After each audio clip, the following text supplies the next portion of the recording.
Hanoi from a motorbike. It's a pretty crazy, unusual experience. Actually, it's kind of thrilling, it's kind of exciting, and I don't think this is the worst of the traffic, so we're getting off lightly.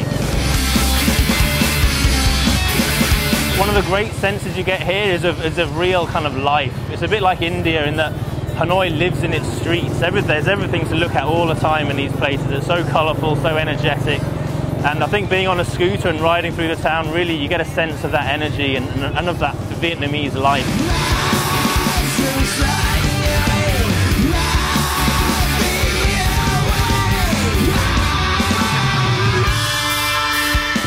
We're heading off to this Long Bien Bridge. It's not a place that many people go to apparently, but we've heard about it. Is a key priority target during the Vietnam War apparently, but it did pretty well at keeping itself open, or at least the Vietnamese did a good job of keeping it open despite repeated bombardment. And today I think about 15,000 people go across it every day. Cars aren't allowed, but scooters and trains cross this thing every day, and as we cross it you'll get a sense for what it was like, I guess, back in the day when it was used by old Vietnamese in the early 1900s. When this was first built, it was one of the longest bridges in the world, and I think at the time, when it was not being destroyed by American bombs, it was about 2.5 kilometers long, making it the longest in Asia. At the time of construction, the Red River was considered uncrossable actually. When people first supported plans or suggested plans to build a bridge across it, they were told you couldn't do it. And it was a really important route of transport and supply for Hanoi, linking it to nearby ports, and 4 big railways came and met together at this bridge as well. Hence such an important strategic military target.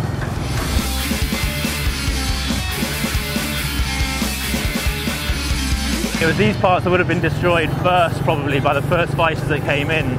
And it was rebuilding these that the Vietnamese actually used US prisoners of war to ensure that while it was being repaired, it wasn't bombed again.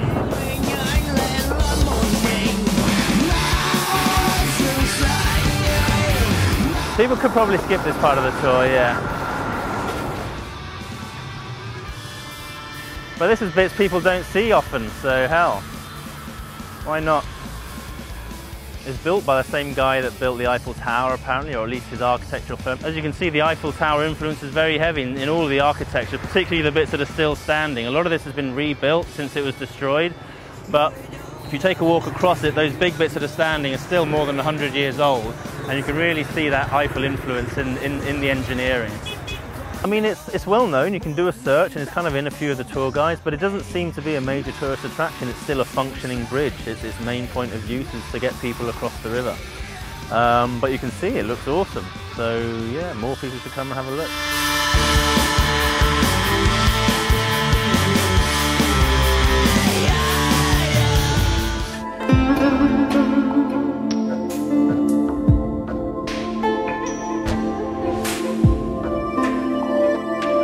He said 50,000 dong a bunch, but I asked how many flowers in the bunch. They said 29 and a half. I asked why is half. This is quite funny.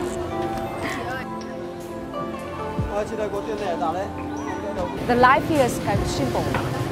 They sell everything on the street.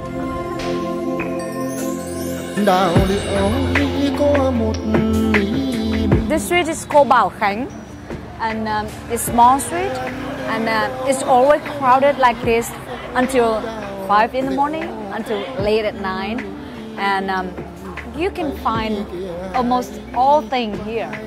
Even it's small, but it's a lot of cafe, a lot of restaurant for local people. This is mushroom, and chicken, and noodle, and chicken boil, like soup. Chị đã nấu cái món này bao nhiêu năm rồi chị? Chị bán ở đây. Wow, almost my age, 30 years. What's her secret? Bí quyết thì là người Việt Nam không thể nói được. She wants to keep that.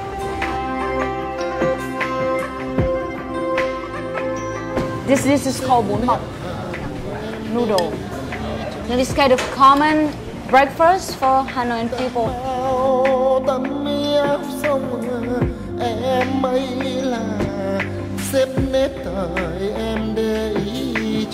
Em ơi, cho chị 3 ly cà phê. I read in the newspaper a lot of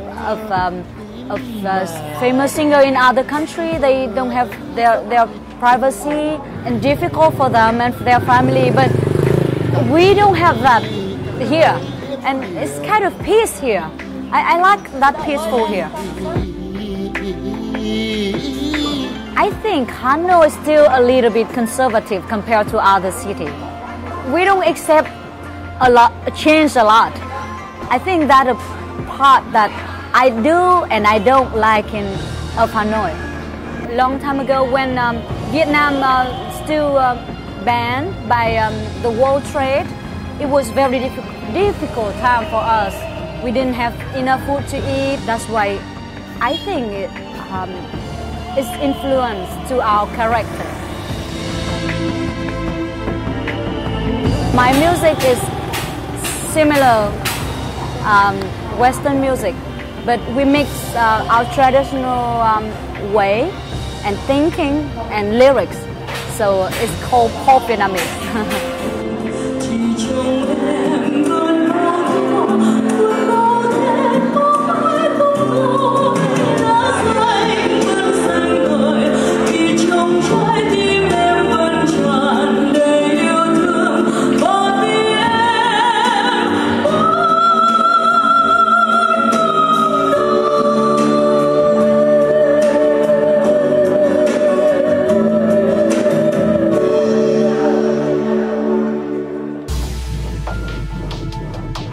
It's a very nice country to share, to learn, and change a little bit about who we are and what we can do.